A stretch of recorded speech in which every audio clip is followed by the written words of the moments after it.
Hello students, welcome to another video session of professional business skills. Today I am going to discuss the topic advantages and disadvantages of electronic learning. The yesterday class or the last class we are starting our second module, electronic learning, and also we discussed what do you mean by electronic learning or what is e-learning and what are the characteristics of e-learning in the last session. So the electronic learning means to access the information or content using different types of electronic media like smartphone, internet, computer, laptop, etc. So that is known as electronic learning. The electronic learning is to access the information or content to using different types of electronic media. And the characteristics of e-learning already we discussed in the last class, and the next topic or today we are going to learn the new topic, advantages and disadvantages of electronic learning. The first one is advantages of electronic learning. What are the advantages of e-learning? The first one is convenience. It can be conducted in different platforms, different forms, and at different times, convenient to the users. So the electronic learning is always convenient to all the persons in all the platforms. നമുക്ക് ഏത് രൂപത്തിൽ വേണമെങ്കിലും നടത്താവുന്നതാണ് e-learning. അത് documents ആയിട്ട് വേണമെങ്കിൽ കൊടുക്കാം, അല്ലെങ്കിൽ വീഡിയോസ് ആയിട്ട് കൊടുക്കാം, അല്ലെങ്കിൽ ഓൺലൈൻ ക്ലാസ് ആയിട്ട് സൂം ഓർ ഗൂഗിൾ മീറ്റ് പോലെയുള്ള പ്ലാറ്റ്ഫോമിൽ കൂടി കൊടുക്കാം, അതുമല്ലെങ്കിൽ യൂട്യൂബ് പോലെയുള്ള വീഡിയോ പ്ലാറ്റ്ഫോമിൽ കൂടി കൊടുക്കാം. അങ്ങനെ ഏത് രൂപത്തിലും നമുക്ക് നൽകാൻ പറ്റും ഇതേപോലെയുള്ള ഇലക്ട്രോണിക് ലേണിംഗ് മെറ്റീരിയൽസ്. അതുപോലെ തന്നെ യൂസർക്ക് ഏറ്റവും കൺവീനിയന്റ് ആയിട്ടുള്ള സമയത്ത് ഇത് ആക്സസ് ചെയ്യാനും പറ്റും. So the electronic learning is convenient in all platforms and all the users. The users can access the information or content at any time. The second advantages is anytime accessibility. It is accessible 24 hours in a day and 7 days in a week as per the convenience of the user. The user can access the information or e-learning facility in any time. Then third one is low cost. The cost of e-learning is comparatively low while compared to physical learning. As compared to other learning activity, the cost of e-learning is comparatively low. നമ്മളൊരു school അല്ലെങ്കിൽ ഒരു college establish ചെയ്ത് അവിടെ basic facilities ഒരുക്കി building construct ചെയ്ത് ഇങ്ങനെ ആ ഒരു കോസ്റ്റുമായി കമ്പയർ ചെയ്യുമ്പോൾ അല്ലെങ്കിൽ അങ്ങനെയുള്ള കോസ്റ്റുമായിട്ട് കമ്പയർ ചെയ്ത് നോക്കുമ്പോൾ നമ്മുടെ e-learningന്റെ കോസ്റ്റ് വളരെ കുറവാണ്. അല്ലെങ്കിലും ഇന്ന് നമുക്കറിയാം ഇന്റർനെറ്റിന്റെ ചാർജുകളൊക്കെ വളരെ കുറവാണ്. അപ്പോൾ ഇങ്ങനൊരു സിറ്റുവേഷനിൽ നമുക്ക് എന്താണ് എപ്പോൾ വേണമെങ്കിലും എന്ത് ചെയ്യാം, e-learning ഫെസിലിറ്റി അല്ലെങ്കിൽ ആക്സസിബിലിറ്റി എന്ന് പറയുന്നത് എന്താണ്, അതിന്റെ കോസ്റ്റ് എന്ന് പറയുന്നത് എന്താണ്, കമ്പാരിറ്റീവ്ലി കുറവാണ്. നമ്മൾ എന്തെങ്കിലും ഒരു കാര്യം ലേൺ ചെയ്യുന്നത് e-learningലൂടെ ആണെങ്കിൽ അതിന്റെ കോസ്റ്റ് അതർ ലേണിംഗ് മെത്തേഡും അല്ലെങ്കിൽ അതർ ലേണിംഗ് വേയുമായിട്ട് കമ്പയർ ചെയ്യുമ്പോൾ എന്താണ്, കമ്പാരിറ്റീവ്ലി കുറവാണ്. The next one addresses individual learners' differences. It can be specifically designed to address the needs of different learners.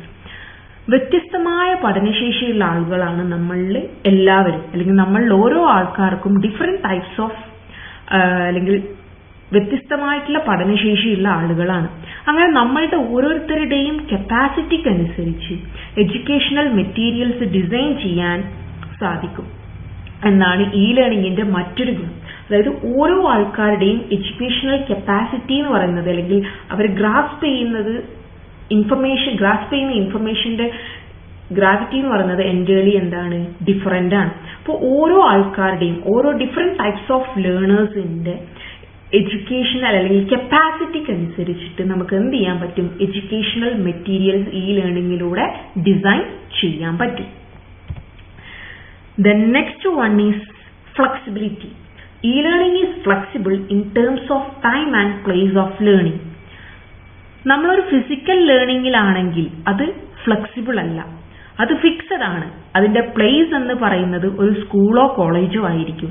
അതൊരു നിശ്ചിത സമയത്ത് മാത്രമേ, അല്ലെങ്കിൽ സ്കൂൾ ടൈം അല്ലെങ്കിൽ കോളേജ് ടൈമിൽ മാത്രമേ നമുക്ക് എന്ത് ചെയ്യാൻ പറ്റുള്ളൂ, ആക്സസ് ചെയ്യാൻ പറ്റുള്ളൂ. പക്ഷെ അത്തരം പരിമിതികൾ ഒന്നും ഇ ലേണിംഗിന് ഇല്ല. ഇത് ഇ ലേണിംഗ് എന്ന് പറയുന്ന പ്രോസസ്സ് അല്ലെങ്കിൽ ഇ ലേണിംഗിലൂടെ ഒരു കാര്യം അല്ലെങ്കിൽ ഒരു ഇൻഫർമേഷൻ ഏത് സമയത്തും എവിടെ വെച്ചും നമുക്ക് ആക്സസ് ചെയ്യാൻ പറ്റുന്നതാണ്. So one of the important advantages of e-learning is flexibility. The next one is anonymity. Learners can participate in the learning process without disclosing his or her identity. It is beneficial for shy students. നമുക്കറിയാം, നമ്മൾ ആരാണെന്ന് വെളിപ്പെടുത്താതെ തന്നെ നമുക്ക് learning പ്രോസസ്സിൽ participate ചെയ്യാൻ പറ്റും. അതായത് ചില ക്ലാസ്സുകളിൽ ഡിഫറെന്റ് ടൈപ്സ് ഓഫ് സ്റ്റുഡൻസ് ഉണ്ടാവാറുണ്ട്. ഷൈ ആയിട്ടുള്ള സ്റ്റുഡൻസ് ഉണ്ടാവാറുണ്ട്, ആക്റ്റീവ് ആയിട്ടുള്ള സ്റ്റുഡൻസ് ഉണ്ടാവാറുണ്ട്. അപ്പൊ ഇങ്ങനെ നമ്മുടെ ക്ലാസ്സുകളിലൊക്കെ ഷൈ ആയിട്ടുള്ള സ്റ്റുഡൻസിന് ഇതേപോലെയുള്ള ഇ ലേണിംഗ് പ്രോസസ്സ് എന്താണ്, നല്ല ബെനഫിഷ്യൽ ആയിരിക്കും.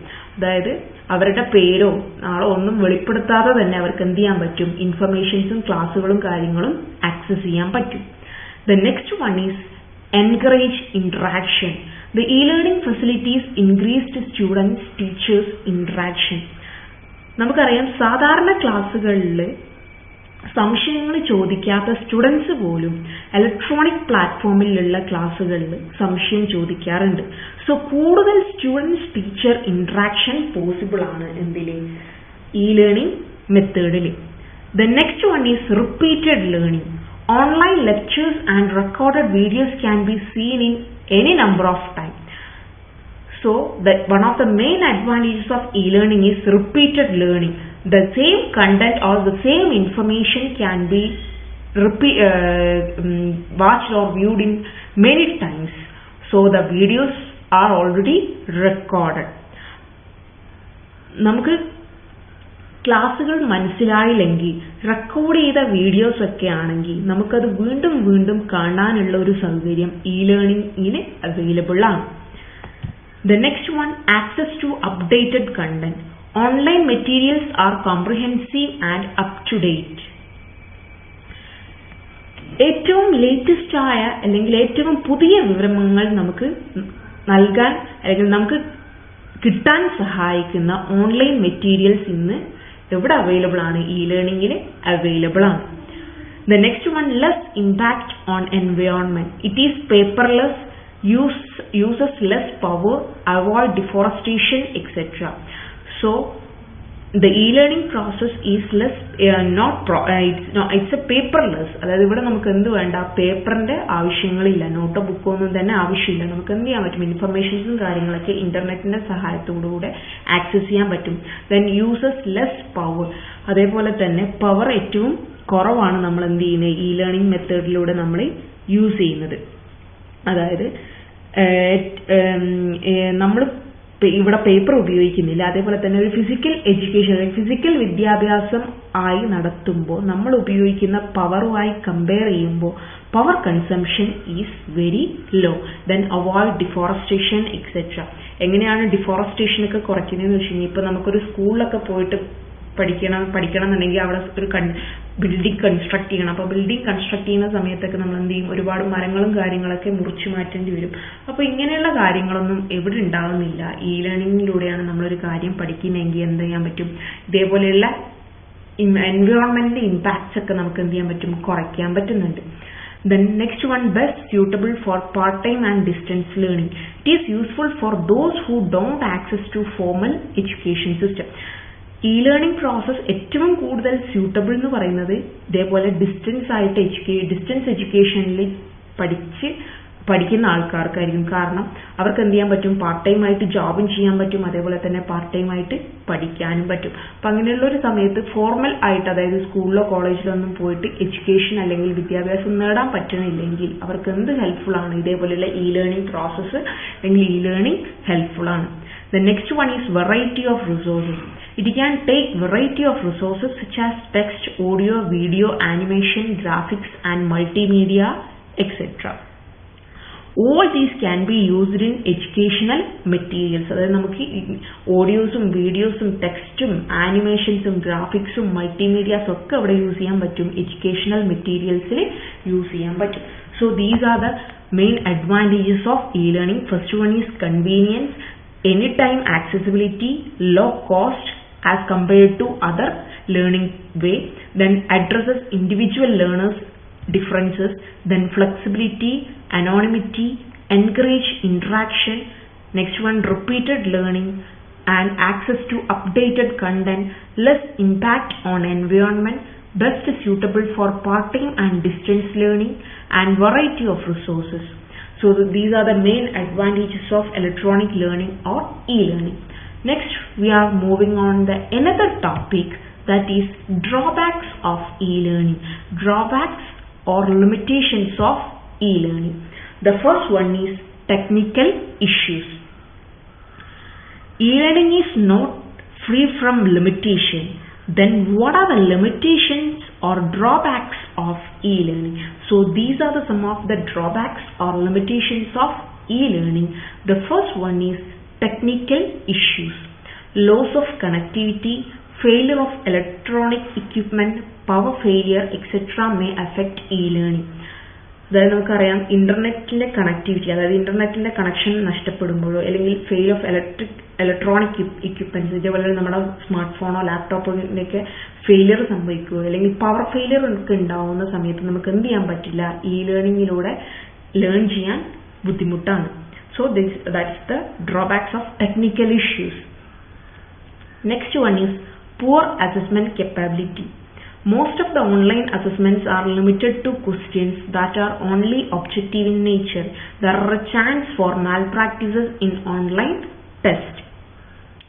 Assessment or ടെസ്റ്റുകൾ നടത്താൻ ഇ ലേണിംഗിലൂടെ നമുക്ക് ഇ ലേണിംഗ് വേയിലാണെങ്കിൽ അതിനെന്തുണ്ട്, പരിമിതികളുണ്ട്. അതായത് ഒബ്ജക്റ്റീവ് ടൈപ്പ് ടെസ്റ്റുകളാണ് കൂടുതലും ഇ ലേണിംഗ് വഴി നടത്താൻ പറ്റുന്നത്. ഡിസ്ക്രിപ്റ്റീവ് ടൈപ്പ് ടെസ്റ്റുകൾക്ക് ഇത് അത്ര സ്യൂട്ടബിൾ അല്ല. അതുപോലെ ടെസ്റ്റുകളിൽ കുട്ടികൾ മാൽ പ്രാക്ടീസ് നടത്താനുള്ള ചാൻസും കൂടുതലാണ്. അതായത് നമ്മളിപ്പോൾ എക്സാമും കാര്യങ്ങളൊക്കെ ഓൺലൈനായിട്ടാണ് നടത്തുന്നതെങ്കിൽ ഈവൻ എക്സാം കണ്ടക്ട് ചെയ്യുന്നത് ഒബ്ജക്റ്റീവ് ടൈപ്പ് ആണെങ്കിൽ അതെന്താണ്, കുറച്ചും കൂടി പോസിബിൾ ആണ്. പക്ഷേ ഡിസ്ക്രിപ്റ്റീവ് ടൈപ്പിലാണ് നമ്മൾ എക്സാംസും കാര്യങ്ങളൊക്കെ കണ്ടക്ട് ചെയ്യുന്നതെങ്കിൽ ആ എക്സാംസ് കുട്ടികൾ മാൽ പ്രാക്ടീസ് കണ്ടക്ട് ചെയ്യാനുള്ള ചാൻസസ് എന്താണ്, കൂടുതലാണ്. Then next one, not suitable for all subjects. It may not be suitable for practical based papers and problems papers. It is suitable for social science but not for medicine and engineering, which require hands-on practical training. Hands-on practical training ആവശ്യമുള്ള medical or engineering പോലെയുള്ള വിഷയങ്ങൾക്ക് അല്ലെങ്കിൽ നമ്മുടെ problem പേപ്പേഴ്സിന് E learning അത്ര suitable അല്ല. അതായത് നമുക്കറിയാം ഒരു പ്രോബ്ലം പേപ്പേഴ്സ് അല്ലെങ്കിൽ ലാബ് വർക്കൊക്കെ വരുന്ന സബ്ജക്റ്റ് ഒക്കെ നമുക്ക് ഓൺലൈനായിട്ട് ക്ലാസ് കൊടുക്കുക എന്ന് പറയുന്നത് എന്താണ്, അല്ലെങ്കിൽ ലേൺ ചെയ്യാന്ന് പറയുന്നത് എന്താണ്, അത്ര പ്രാക്ടിക്കൽ അല്ല, അല്ലെങ്കിൽ അത്ര സ്യൂട്ടബിൾ അല്ല. So it is not suitable for all subject, especially it is not suitable for medicine and engineering subject. Next one, it requires strong self-motivation and time management. Lack of self-motivation, lack of time management, influence of external factors, etc. may affect e-learning. Computer, mobile phone, internet എന്നിവയുടെ അമിത ഉപയോഗം, അതായത് നമുക്കറിയാം എന്തുണ്ടാക്കുന്നുണ്ട്,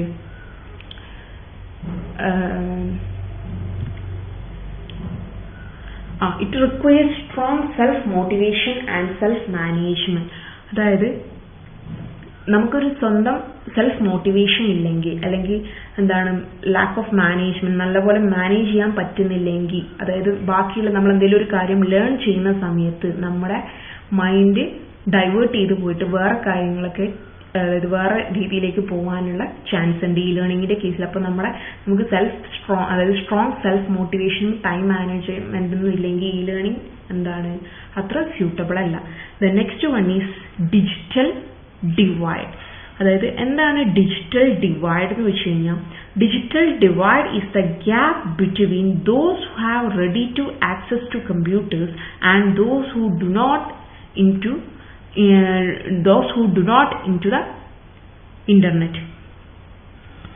The internet സൗകര്യമുള്ള ആളുകളും അല്ലെങ്കിൽ ഇല്ലാത്ത ആളുകളും തമ്മിലുള്ള ഒരു ഗ്യാപ്പ് അല്ലെങ്കിൽ ഒരു അന്തരത്തെയാണ് നമ്മൾ എന്ത് പറയുന്നത് ഡിജിറ്റൽ ഡിവൈഡ് എന്ന് പറയുന്നത്. അതായത് ചില ആൾക്കാർക്ക് എന്താവും കമ്പ്യൂട്ടർ ഉപയോഗിക്കാൻ പറ്റുന്ന ആൾക്കാരുണ്ടാവും, ചില ആൾക്കാർക്ക് ഇന്റർനെറ്റും കമ്പ്യൂട്ടറും ഒന്നും ഉപയോഗിക്കാൻ പറ്റാത്ത ആൾക്കാരുണ്ടാവും. അപ്പോൾ ഈ ലേണിംഗ് പ്രോസസ്സ് എന്തല്ല അങ്ങനെയുള്ള ആൾക്കാർക്ക് സ്യൂട്ടബിൾ അല്ല. സോ അതിനെ നമ്മൾ പറയുന്ന പേരാണ് എന്ത് digital divide. So the term digital divide is the gap between those who have ready to access the computers and those who do not. അപ്പോൾ അതിനെ പറയുന്നതാണ് digital divide. The next one is lack of personal touch. It lacks personal touch that helps learners move beyond the difficulties. അതായത് ഒരു സ്കൂളിലോ കോളേജിലോ ഉള്ള class റൂമുകളിൽ അല്ലെങ്കിൽ ഒരു സ്കൂളിലോ അല്ലെങ്കിൽ ഒരു കോളേജിലോ ഉള്ള ക്ലാസ് റൂമുകൾ അല്ലെങ്കിൽ ക്ലാസ് റൂമിന് പുറത്ത് അധ്യാപകനും അല്ലെങ്കിൽ ഒരു ടീച്ചറും ഒരു കുട്ടിയും തമ്മിലുള്ള ഒരു പേഴ്സണൽ ടച്ച് ഉണ്ടാവും. അങ്ങനെയുള്ള ഒരു പേഴ്സണൽ ടച്ച് ഒന്നും ഇവിടെ പോസിബിൾ അല്ല, ഇലക്ട്രോണിക് ലേണിംഗിൽ പോസിബിൾ അല്ല.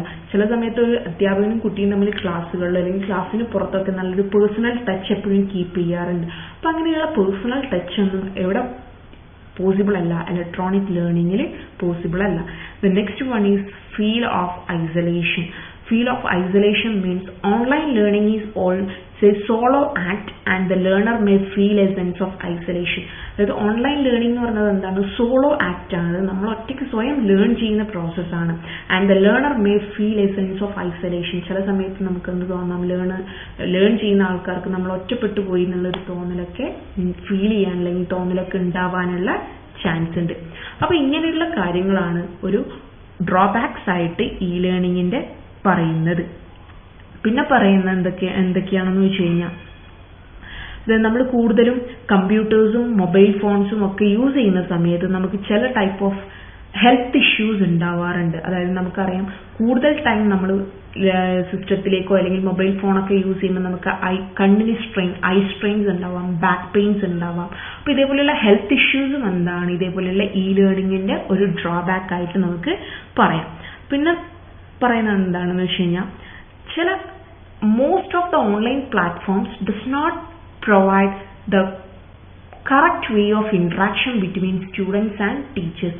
ഇന്ന് നമുക്കറിയാം, ഇന്ന് അധികമുള്ള ഓൺലൈൻ പ്ലാറ്റ്ഫോമും എന്ത് പ്രൊവൈഡ് ചെയ്യുന്നില്ല, ടീച്ചേഴ്സും സ്റ്റുഡൻസും തമ്മിലുള്ള നല്ലൊരു ബെറ്റർ ആയിട്ടുള്ള ഒരു ഇന്ററാക്ഷൻ പോസിബിൾ ആകുന്നുള്ള രീതിയിലുള്ള ഒരു ഓൺലൈൻ പ്ലാറ്റ്ഫോമും ഒരിതും പ്രൊവൈഡ് ചെയ്യുന്നില്ല. അതായത് സാധാരണ നമ്മൾ കോളേജിലോ സ്കൂളിലോ പോയിട്ട് ലേൺ ചെയ്യുമ്പോൾ അവിടെ എന്തുണ്ടാവുന്നുണ്ട്, നല്ലൊരു ലേണിംഗ് മെക്കാനിസം, അതായത് ഒരു ടീച്ചറും സ്റ്റുഡൻറ്റും തമ്മിലുള്ള ഒരു ഇന്ററാക്ഷനും അതേപോലെ തന്നെ അവിടെ നല്ലൊരു ലേണിംഗ് മെക്കാനിസവും വർക്ക്ഔട്ട് ചെയ്യും. പക്ഷേ ഇ ലേണിംഗിലൂടെ ആണെങ്കിൽ അതേപോലെയുള്ള ടീച്ചർ സ്റ്റുഡൻസ് ഇന്ററാക്ഷൻസ് എന്തായിരിക്കും, ലിമിറ്റഡ് ആയിരിക്കും, അതിനൊരു പരിധിയുണ്ട്. നെക്സ്റ്റ് പറയുന്നത് എന്താണെന്ന് വെച്ച് കഴിഞ്ഞാൽ ഇതേപോലെയുള്ള പ്ലാജറിസം. അതായത് പ്ലാജറിസം എന്ന് വെച്ച് കഴിഞ്ഞാൽ നമുക്കറിയാം, നമ്മുടെ സമ്മതം ഇല്ലാതെ നമ്മുടെ ഇൻഫർമേഷൻസും കണ്ടന്റും കാര്യങ്ങളൊക്കെ ആക്സസ് ചെയ്യുന്നതിനെയാണ് നമ്മൾ എന്ത് പറയുന്നത്, പ്ലാജറിസം എന്ന് പറയുന്നത്. അപ്പോൾ ഇതേപോലെയുള്ള പ്ലാജറിസം പ്രോബ്ലംസും ചില ഇ ലേണിംഗ് പ്രോസസ്സിൽ ഉണ്ടാവാറുണ്ട്. So these are the main drawbacks of electronic learning. So in the current situation, the electronic learning or e-learning plays an important role in the college and school level. This will help to learn the students more about new things and new topics. So these are the main advantages and limitations or disadvantages of electronic learning. So the main drawbacks of electronic learning is technical issues, poor assessment capability, not suitable for all subjects, and it requires strong self-motivation and time management, digital divide, lack of personal touch and feel of isolation, and some kinds of health issues like eye strain, back pain, like that, and some kinds of less interaction between teacher and students, and the last one is plagiarism problems. So these are some of the drawbacks or main drawbacks or disadvantages of e-learning. So this is all about today's class. Thank you for watching this video.